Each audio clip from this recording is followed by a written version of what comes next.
দাদা ও দাদা কিতা রে কিতো হইছে? আব্বা কালকে বাজার থেকে বড় গোয়াল আনছন, তুমি আমরা ঘরে ভাত খাইতা। তোমরা ঘরে তো ভাত খাওয়া দূরের কথা, এক ফুটা পানিও খাইতাম না। আর এই মাটি কান তোরে খেয়ে শিকাইয়া দিছে তোর বাপে নি? যদি তোর বাপে শিকাইয়া দিয়া থাকে তে তারে গিয়া কইস এক গোয়ালানি আমারে ডাকের, যদি অরিঙ্গর মাংস আনিয়া ডাকে তে তার বাপে গিয়া তার ঘরে গিয়া এক লুকমা ভাত খাইতো না। যা যাই মসজিদে যে যাই, মসজিদ কমিটির গিয়া ভাই।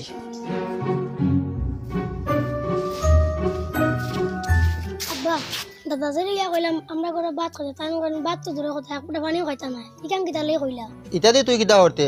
তুই ভাত খাইবার লাগে কইছত নি? কইছি। খাইতা না কইছুন নি?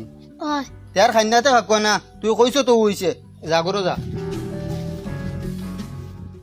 এবার এও তো মসজিদের ফুর কি গিয়েছে ইয়া কিছু মাটি কাটিয়া মসজিদ উঠানো দেওয়া লাগবো। আর না উঠানো ফালা মারা যায় না, ফেক হয়ে গেছে। নমাজও গিয়ে হামাই দেয় মসজিদ ফাঁক ফেক লাগি যায়। ওখান কিছু ইট সলিং করে লিলে মাটি কিছু বড়াইয়া ও সুন্দর হয়ে যাব। আর বাক্কা পয়সাও খরচ হইব। গাঁও থেকে কিছু বালা বালা জায়গা চাইয়া যারা বেশ টাকা খামাইতরা এরা কাছ থেকে কিছু পয়সা কালেকশন করা লাগবো। ও আবুল চার ফুয়াক গিয়ে বালা টাকা রুজু করে, ও টান ফুয়াকের কাছে বড় সান্দায় কালেকশন করা লাগবে। জি না ঠিক আছে। আপনারা আমার ফুগার কাছ থেকে সান্দানার চিন্তা ছাড়ো হয়নি।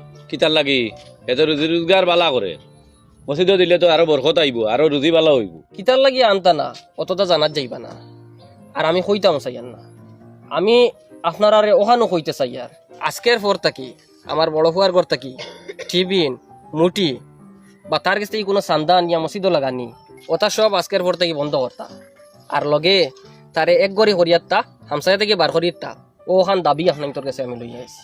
এটা কিতা মাতই না আপনি তার বাপ হইয়া? আপনি ইলা খোয়ার পিছে কারণ কিতা?